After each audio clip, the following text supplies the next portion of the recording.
Ah, então, depois você compartilha com a gente. Tá bom.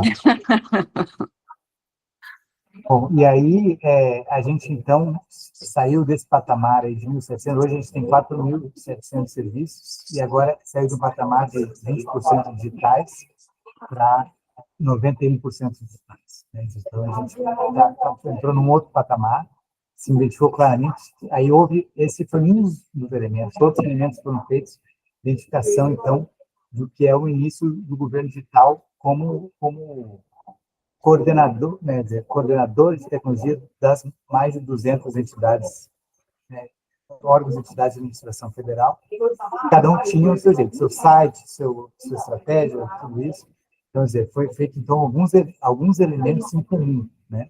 Então, criou-se um portal único, GovBR, né, foi uma luta, né, de convencer os órgãos, né? O pessoal da comunicação sempre foi o mais resistente, né? Claro, a missão da comunicação é divulgar institucionalmente o órgão. Isso é a missão da comunicação. E é legítimo.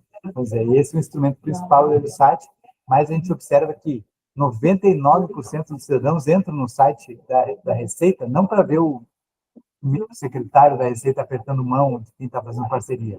É lá a pagar imposto de renda. Então, as pessoas buscam. Então, o site é um portal. Ele é um portal de serviços. Ele não é um portal, não deveria ser prioritariamente um portal institucional, né? Então, e aí, tanto é que depois a divulgação institucional do governo passou a ser muito mais nas redes do que de fato no site, porque ninguém usa mais site, ainda mais para informação institucional.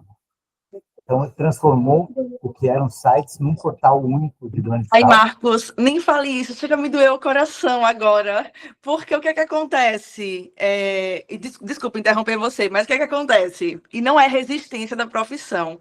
É que se o dono do Instagram simplesmente disser bem assim, a partir de amanhã eu vou excluir tudo, onde estão as informações, entendeu? Então, os nossos portais institucionais precisam ter as informações ali, porque o portal, ele é documental, né? Acaba sendo de serviço, porque talvez, e é um problema da comunicação mesmo, as pessoas no nosso país não têm o hábito de chegar num portal de notícias e ler o que está sendo produzido por aquele órgão, né?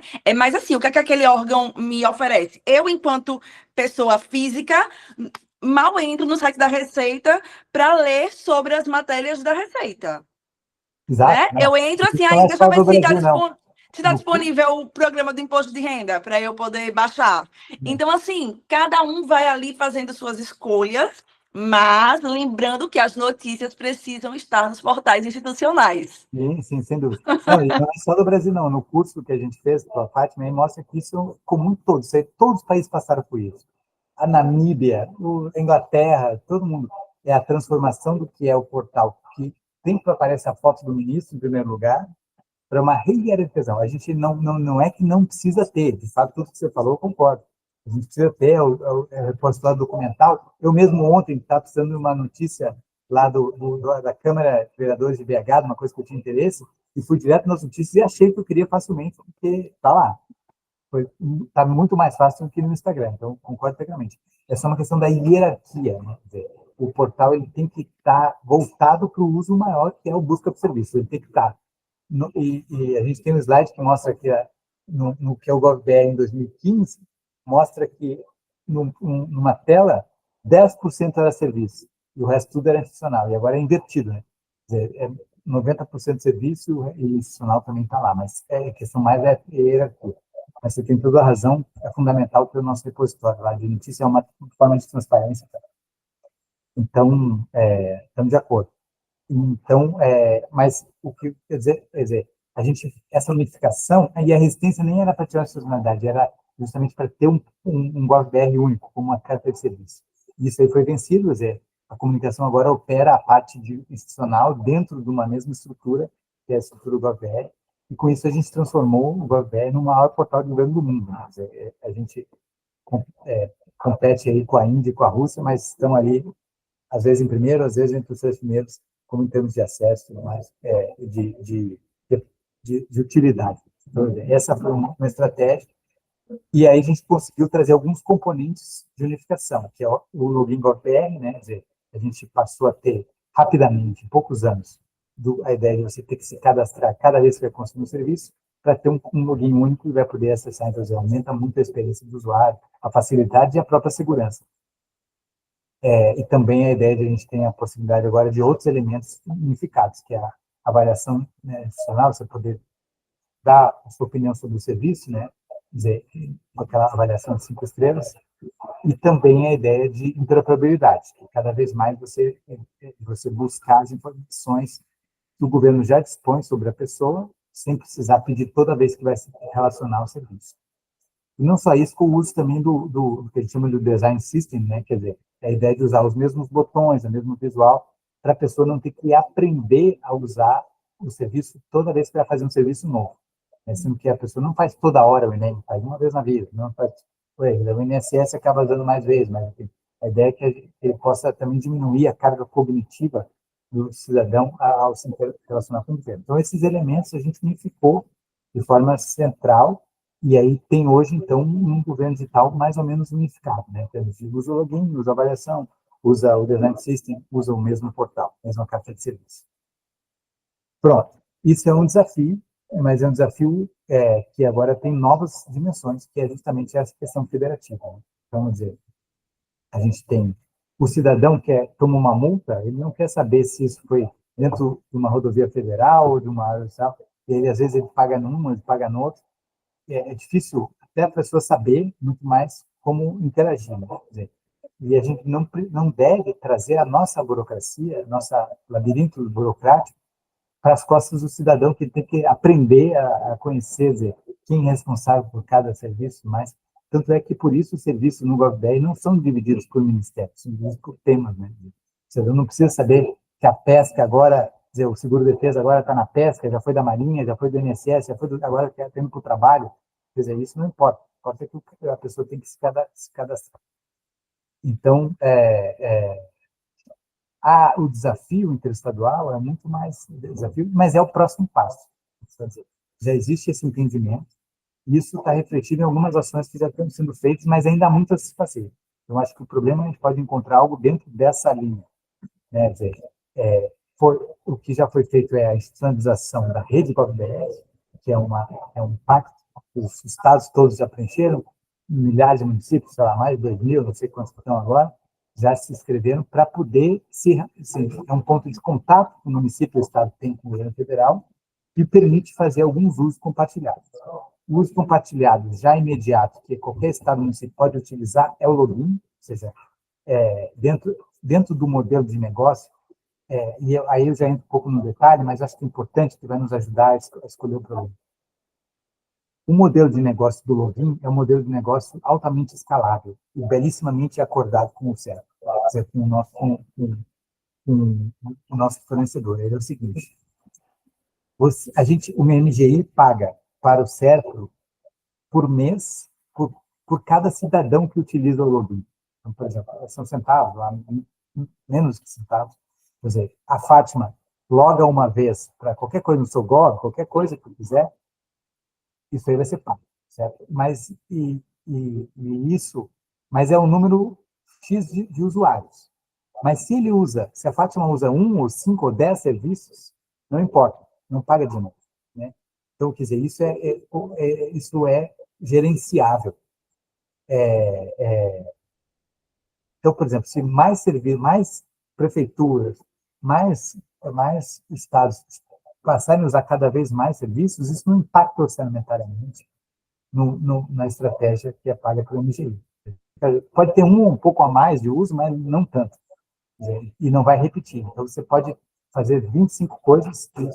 Então, isso permite a escalabilidade nesse aspecto, certo?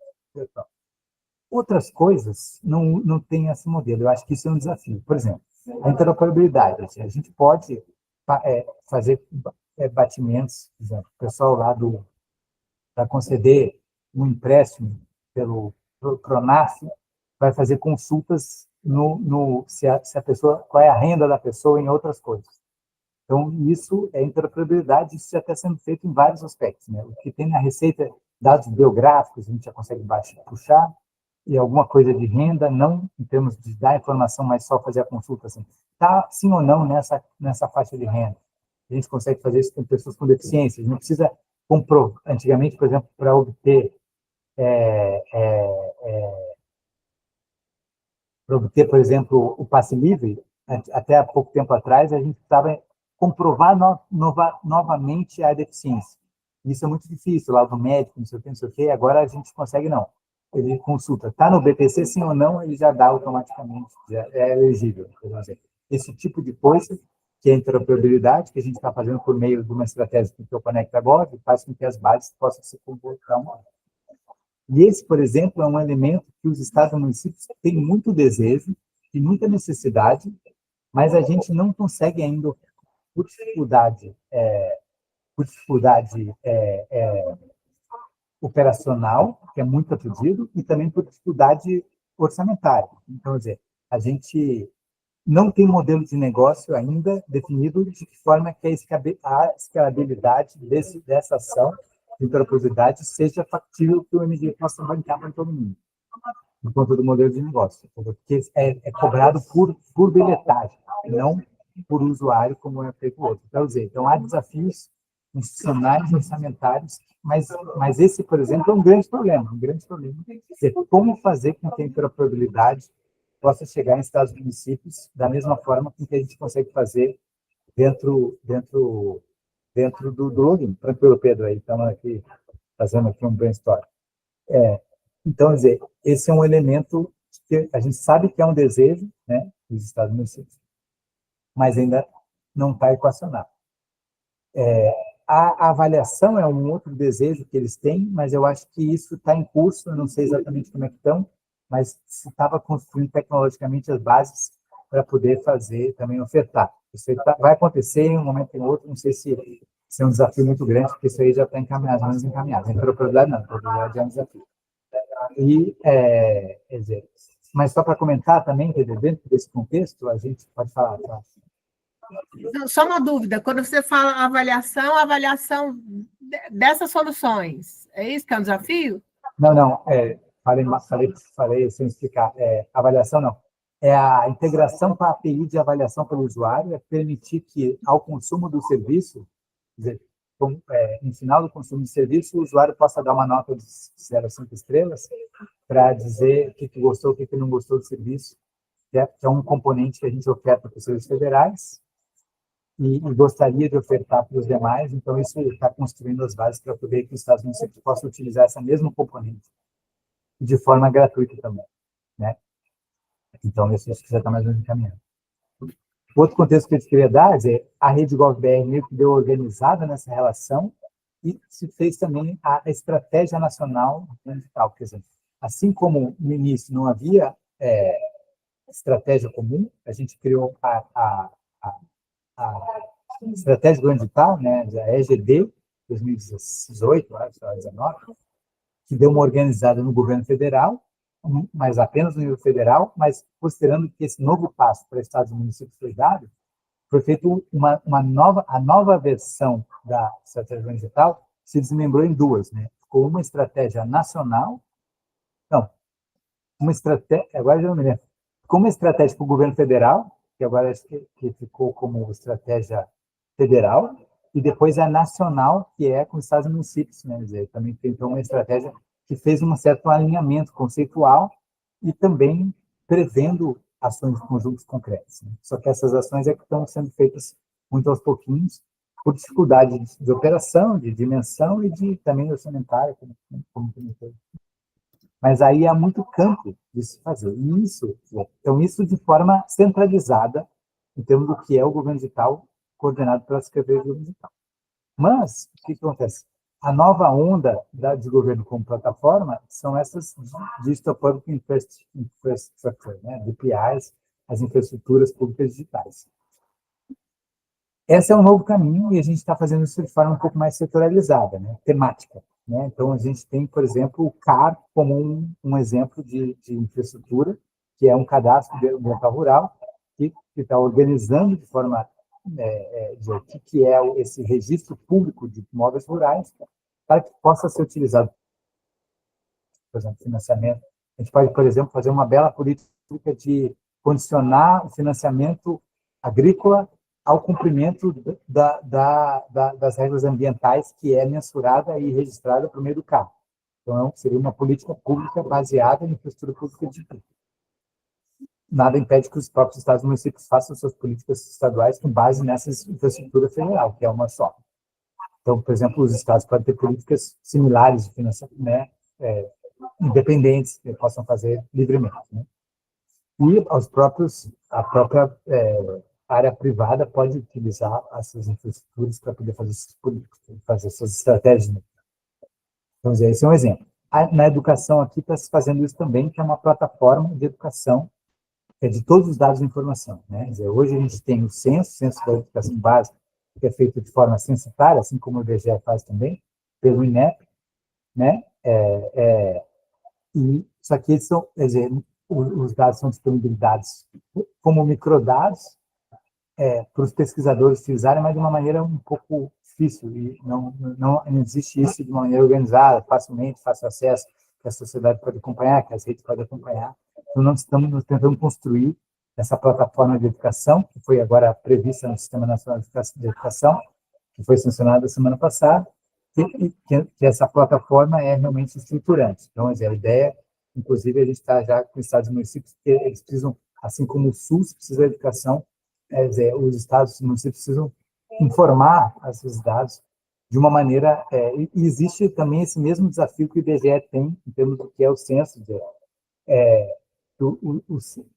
a questão dos fins, né? Quer dizer, você não pode ter um fim diferente do que foi, então, quer dizer, o censo ele precisa ter essa pureza, no bom sentido, né? De dizer, a gente sabe, não utilizar para outros fins, para também não dificultar futuros conhecimentos, mas eu sei que tem super regras para isso. Acho que não pode usar para quase nada. Então, quer dizer, tem essa dificuldade, então a gente tem que lidar com isso. Esse é um desafio que a gente tem também na educação, entre o MEC e o INEP, muito mais entre os outros. Então, esse é um desafio que a gente precisa, um desafio a ser equacionado, né? Como lidar com essas coletas diferentes, né? E fazer com que a LGPD seja respeitada, e que a gente não desvie a finalidade, mas também possa utilizar alguma coisa, eventualmente, para fazer como estrutura de política pública, para não precisar coletar tudo de novo toda vez para cada fim. Né? Então, esse é um desafio, também pode ser explorado, né? Dizer, como operacionalizar essas coletas para que atenda a políticas públicas baseadas em evidências, baseadas em dados, mas também não tenha desvio de finalidade, proteja os dados pessoais das pessoas, enfim. É um baita desafio a ser feito, nós estamos enfrentando isso tematicamente nessas DPIs que estão sendo realizadas. Enfim, acho que como contextualização, eu não sei o que vocês acham, que a gente pode explorar mais. Enfim.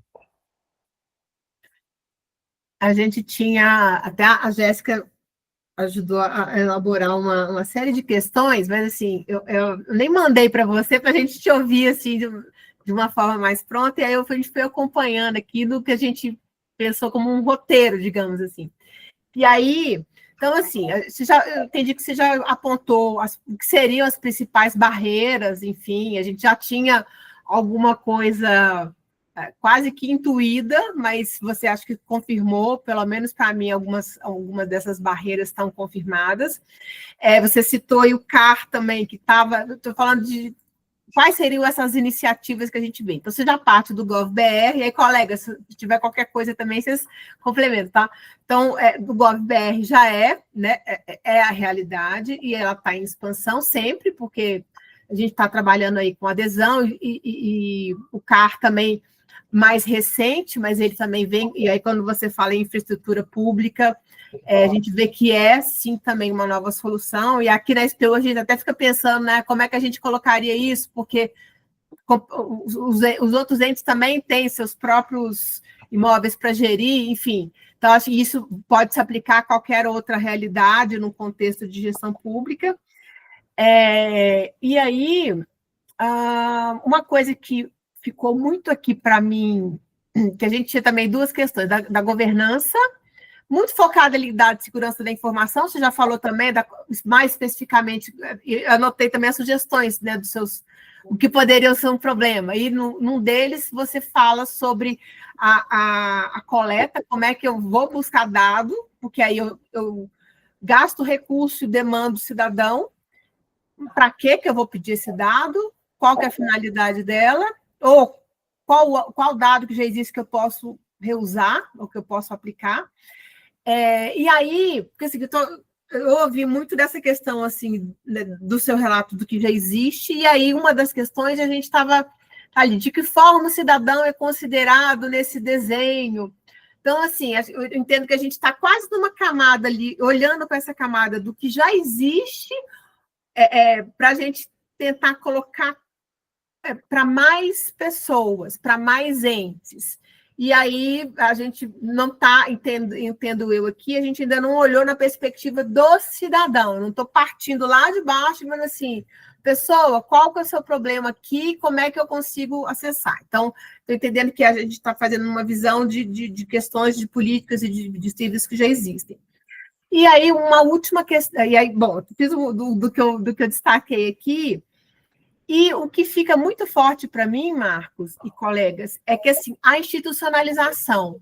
Se eu estou falando de oferecer para outras esferas, e a gente, como governo federal, acho que é inegável, né? Então, a gente está falando nisso como uma proposta, pelo menos nessa sala aqui, partindo da questão do governo federal oferecendo para esse desafio aí da questão federativa, é da institucionalização. Então, seja via criação de uma rede, ou de um sistema nacional, de uma infraestrutura e tal. Então, para sair do ponto alto, porque eu preciso ter, como é que o pessoal fala hoje? Musculatura, eu preciso ter esse corpo para poder oferecer para que isso se conecte. Então, eu entendi que a gente não tem como fugir, pelo menos nesse nosso contexto de governo federal, dessas grandes estruturas ou infraestruturas ou sistemas, né? Então, Sistema Nacional da Educação, e aí a gente vai conectando e indo para a granularidade. Então, foi isso que ficou aqui para mim. Aí, colegas, passo para vocês assim, se vocês têm alguma questão mais específica, assim. Ô, Fátima, a gente pode também, se o Marcos concordar, enviar as questões para ele, aquelas perguntas iniciais para ele, porque aí ele pode responder por e-mail, se ele quiser também, sabe? De uma forma mais resumida, porque aí a gente passaria para os colegas. Sim, sim. Né, porque até, como a gente queria, num primeiro momento, né, Marcos, ouvir, assim, a sua experiência, né? Porque aí a gente já tem toda essa camada da vivência, da sua experiência aí como gestor desses serviços, e aí tem algumas questões mais pontuais que até para a gente ir estruturando o nosso material. Tá. Mas, vai lá, Alex. Ô, Fátima, se você quiser terminar, pode terminar. Eu tenho uma dúvida sobre o que o Marcos falou, eu queria tirar, mas vocês podem terminar o raciocínio, eu pergunto depois. É isso mesmo. É porque eu fui seguindo o que a gente chamou de roteiro aqui, Marcos, e aí eu entendi que você percorreu esse nosso roteiro. Vai lá, mas eu ainda vou reagir um pouquinho a esses comentários, mas vamos trazer tudo junto, a gente comenta tudo junto. Tá. O Marcos, assim, quando você falou sobre um dos problemas era como fazer com que essa interoperabilidade chegue aos estados e municípios, né? Foi a expressão que eu anotei aqui.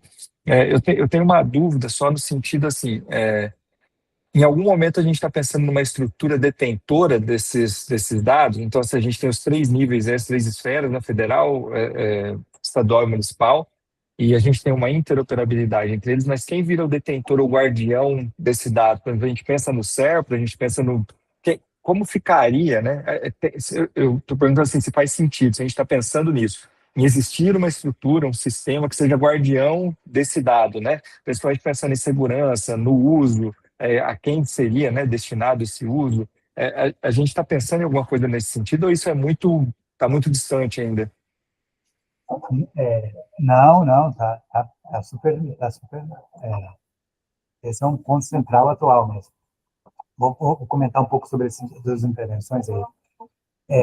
começando pelo final. Não, de fato, a ideia da interoperabilidade é baseada nessa estruturação.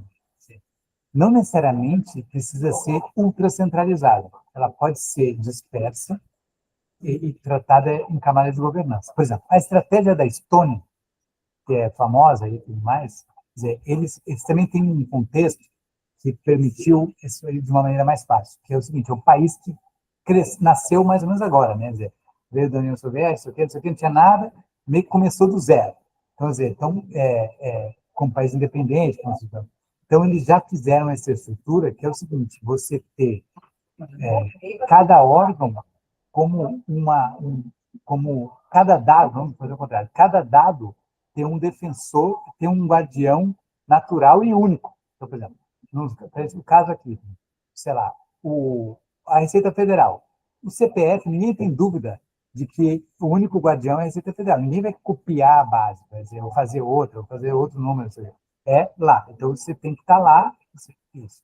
A informação sobre o trabalho é do trabalho. A informação da educação é do MEC. Não tem isso. Embora haja em alguns casos, uma tentação de reprodutibilidade das bases.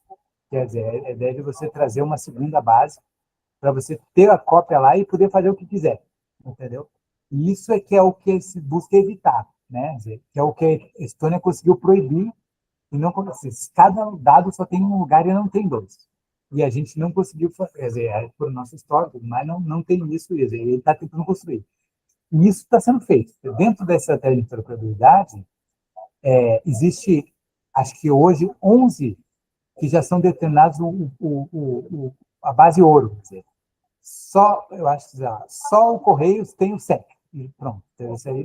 Então, quer dizer, e aí você tem e disponibiliza, né? Então, quer dizer, você é o guardião disponibiliza. É muito mais seguro você ter um só lugar do que ter vários. Cada dado. Mas não precisa ser todos no mesmo lugar. Não precisa estar no CEP. Se está na CEP, se está no DataPrev, se está na AWS, quer dizer, em última análise, não tem problema.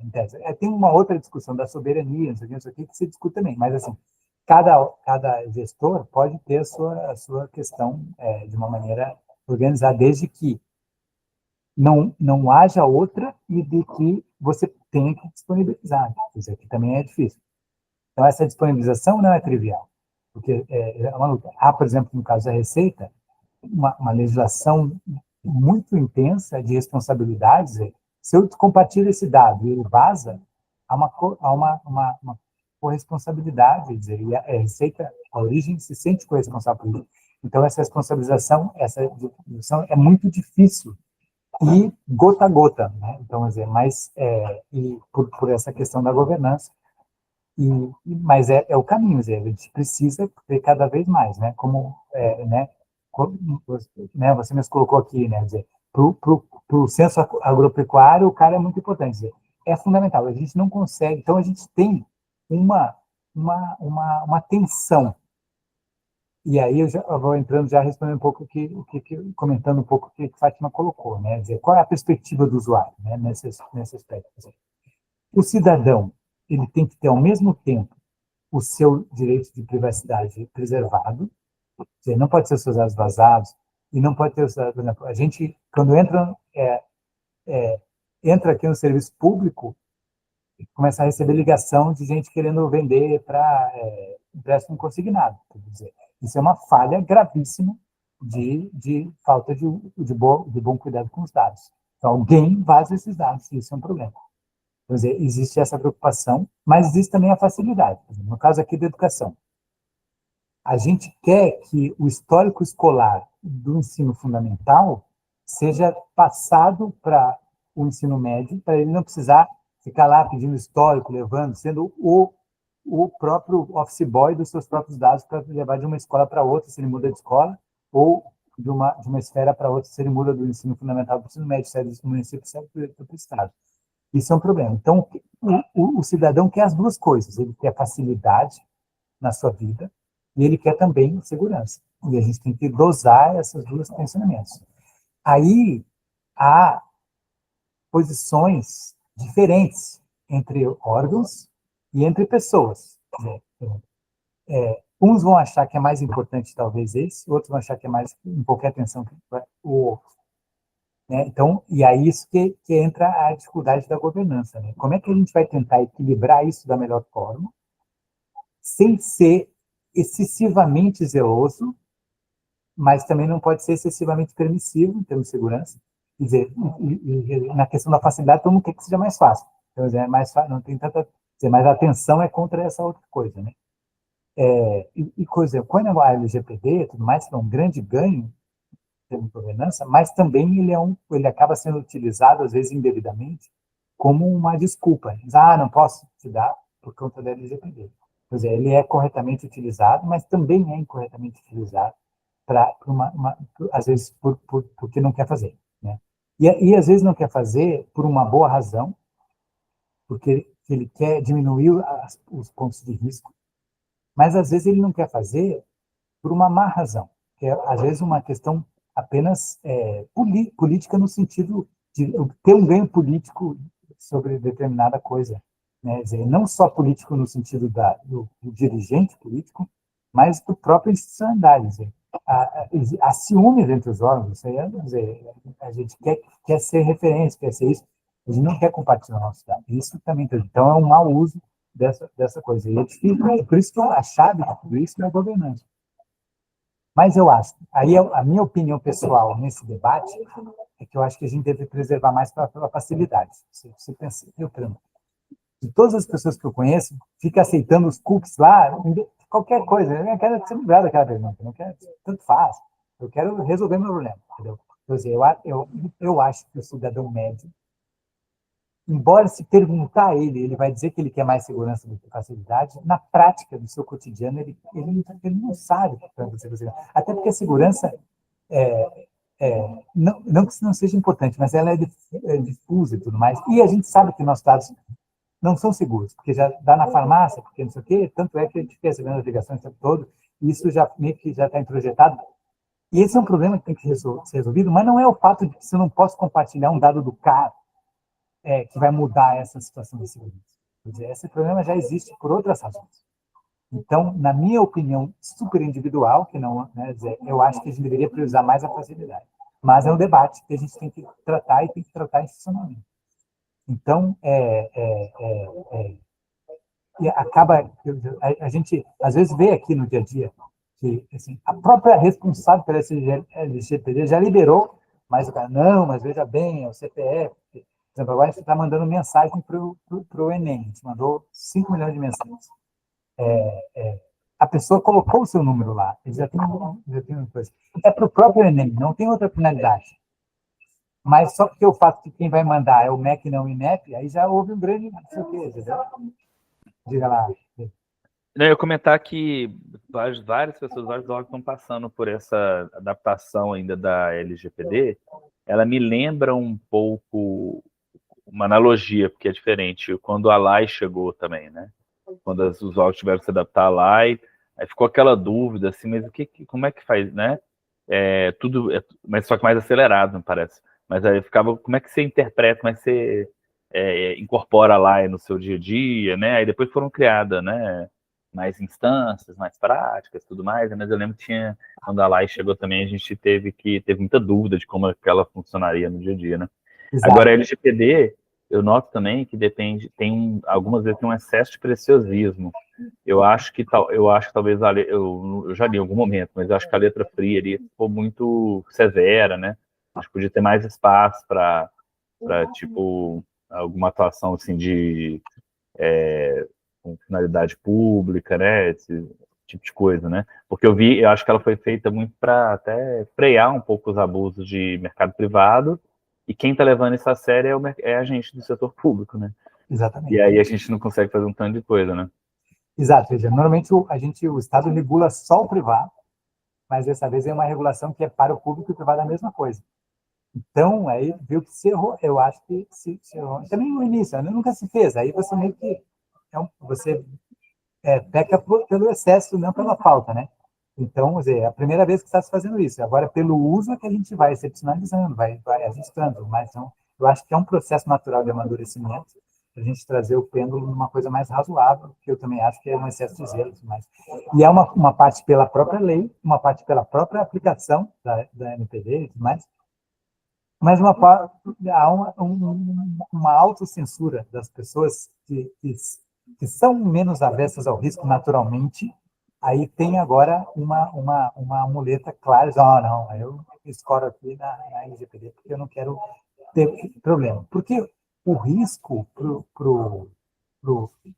burocrata, né, para quem está do lado de cá, do balcão, é melhor não ter risco. Quer dizer, você evitar ao máximo, eu não quero ter problema. Então, não você é um cidadão que se vira, entendeu? Quer dizer, há uma incentivo maior a você ser mais avesso ao risco. Então, é isso. Então, por isso que a luta pelo olhar do usuário é difícil e é o que a gente tem que tentar fazer, e essa é a nossa luta. Mas é uma luta dura, né? Então, eu acho que, quer dizer, esse é o ponto central da governança como o principal desafio. É muito mais isso do que tecnológico. E, enfim, acho que é por aí.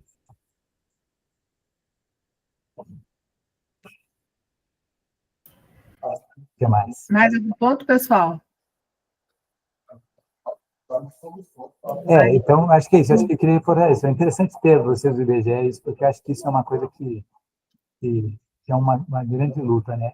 Eu acho que essa ideia, porque a gente tem, então, essas duas, acho que vou reforçar essas duas coisas. Tem essa dimensão de como é que articula com os estados e municípios na camada dos serviços, que é um desafio mais operacional, quer dizer, como que a gente lida com 5.571 clientes, mais 27, quer dizer, que a gente tem que tratar ao mesmo tempo, como é que a gente operacionaliza isso, é muito difícil, a questão orçamentária, como é que a gente faz, às vezes, quanto mais uso, mais é difícil, que esses contratos com nossos fornecedores, que a gente já comentou mais cedo, né? Acho que é um desafio, e é um desafio, por outro lado, da coleta. Né? Então, se a gente pensar em plataforma como governo como plataforma, né? Que as DPIs é uma tendência, a gente vai ver como é que a gente coleta isso. A gente está sentindo isso na educação entre dois órgãos que têm subordinação, que é entre o MEC e o INEP. Quer dizer, embora o MEC pudesse, de alguma maneira, exigir que o INEP desse, eles não dão, por conta que é difícil mesmo. Imagina o IBGE. Então, eu acho que é um grande desafio. Dizer, como é que a gente pondera essas duas coisas? A gente não quer perguntar a mesma coisa para o mesmo cidadão duas vezes, para finalidades parecidas, embora não iguais. Quer dizer, assim, a gente quer um pouco sensitário, mas assim, será que não dá para a gente alguma coisa utilizar para a política pública, sendo que é de próprio interesse do cidadão? Nós não somos os bancos que vão ligar para o cara, nós somos a pessoa que vai oferecer o financiamento, o Pronaf, não é um financiamento bancário, então é diferente. A gente não pode tentar pensar em uma maneira que possa equilibrar essas duas coisas. É um grande desafio, um desafio conceitual, um desafio prático, um desafio operacional, um desafio institucional completo, né? Então, é um grande desafio que a gente precisa destacar, que talvez possa ser pensado também nessa forma, dizer, como é que a gente junta os esforços de coleta. Isso é uma coisa que pouca gente está pensando, eu acho, mas é fundamental. Mariana levantou a mão, não tinha visto, desculpa. Imagina. Marcos, eu estava pensando aqui numa iniciativa que eu conheço de sucesso, de transformação digital, que é o E-Social. Uhum. Você conhece o E-Social? Sim, sim. Então, porque ele somou 11 sistemas, né, de órgãos diferentes, inclusive, né, Receita, INSS, Ministério do Trabalho, e teve uma interoperabilidade ali, né, que juntou esses dados. E era a mesma coisa, né, a gente ficava repetindo a mesma coisa em sistemas diferentes de cada órgão. E para a área administrativa foi um grande sucesso, né, ufa, bom, ainda mais que agora faz uma carga automática do SIAP, e não é mais manual o lançamento. Então, você conhece essa experiência, assim, até para explicar um pouquinho aqui para o pessoal? O meu time lá até participou de uma fase que foi a parte de experiência do usuário mesmo. A gente fez testes com usuários e fez sugestões sobre a camada externa. Então, eu conheço nessa perspectiva, dizer, do que foi a tentativa de transformar na perspectiva do usuário, sistema muito mais fácil, E eu mesmo sou um dos poucos serviços públicos federais que eu uso, é o E-Social, né, porque eu registro lá no Nossa Babá. Então, eu uso todo mês e conheço na perspectiva do usuário. Mas, de fato, não conheço da perspectiva dessa compartilhamento de dados. Eu sei que tem INSS, Receita, Trabalho, eu sei que tem uma luta, mas não sei exatamente o detalhe do processo de unificação. Sei que é um caso de baita sucesso aí, mas que mostra que é possível fazer isso. Você, tipo assim, com uma governança bem desenhada, consegue vencer a tecnologia, né? Quer dizer, os desafios da tecnologia.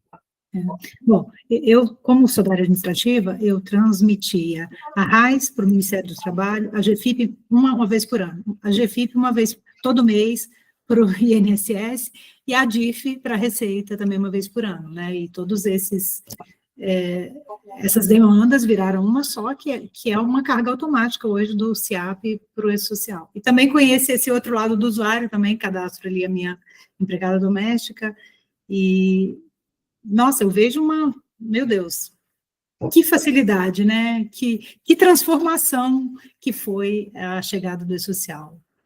Muito bom, porque exatamente mostra isso, que até para os próprios órgãos, né, de fazer isso. É isso, o conceito geral é isso, é não fazer com que as nossas divisões administrativas se reflitam do outro lado do balcão. Quer dizer, ele tem que colocar em um lugar, não importa onde, e a gente tem que fazer isso trabalhar internamente. Quer dizer, é um absurdo a gente ter que, por exemplo, ao fazer um concurso público, demonstrar que a gente tem ficha criminal. Isso aí tem que ser uma obrigação do próprio Estado. A mesma coisa, dizer, qualquer certidão de débito é errada por conceito, entendeu? Você não tem que demonstrar que você é inocente. Dizer, quem tem que fazer essa consulta é o próprio órgão que quer saber dessa informação. E hoje é possível você fazer isso por uma perícia simplíssima. Quer dizer, basta você perguntar e o outro responder. Quer dizer, então, esse é o conceito que a gente tem que trabalhar. E é isso, é um a um, é um E-Social, é o cara, é um a um. É uma luta que a gente vai amadurecendo passo a passo. Quer dizer, acordo a acordo, API a API, entendeu? É isso que a gente tem que trabalhar. Mas esse é um exemplo ótimo de ser citado como referência.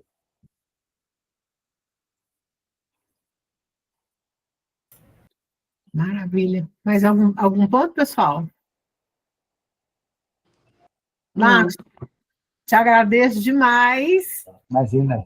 Pelo seu tempo, pelas suas ideias, muita coisa que eu mesmo anotei 2 páginas, aí eu vou fazer o seguinte, eu vou encaminhar para você, por e-mail mesmo, que aí acho que fica melhor do que ficar mandando um monte de WhatsApp. Tá bom. Copio todos os colegas, essas questões que a gente colocou, lembrando que muito disso você já próprio percorreu, mas assim, alguma coisa que você ainda quiser complementar, algum link, alguma outra coisa que você achar que não cabe colocar para a gente, te agradecer muito.